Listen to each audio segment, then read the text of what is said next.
Nagbabalik ang PTV Balita Ngayon. Mahigit 1,400 na enforcers ang idineploy ng Metropolitan Manila Development Authority para makatulong sa pagsasaayos ng trapiko ngayong long weekend. Bukod dyan, mahigit 600 ding street sweepers ang ibinakalat para mapanatili ang kalinisan ng paligid ngayong undas at barangay elections.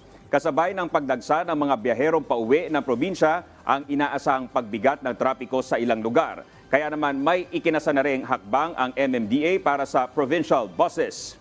Una-una, pinayagan na po natin ang mga bus na gumamit ng EDSA between 10 a.m. to 10 p.m. to 5 a.m.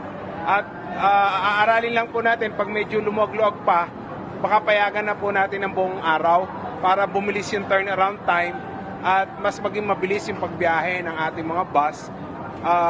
We'll play it by ear. By November 2, we'll decide kung papayagan natin na mag-whole day na paggamit ng EDSA. Aabot sa 1,000 tauhan ang ipapakalat ng Bureau of Fire Protection NCR sa mga sementeryo sa Kamaynilaan ngayong undas. Maglalagay din sila ng medical team sa mahigit 60 station na may kakayanang magbigay ng first aid sa mga nahihilo, tumaas ang presyon at iba pa. Sa kauna-unahang pagkakataon, maglalabas din ang BFP ng motorcycle ambulance sa iba't ibang lugar. Kanselado naman ang day off at bakasyon ng BFP personnel hanggang lumipas ang undas.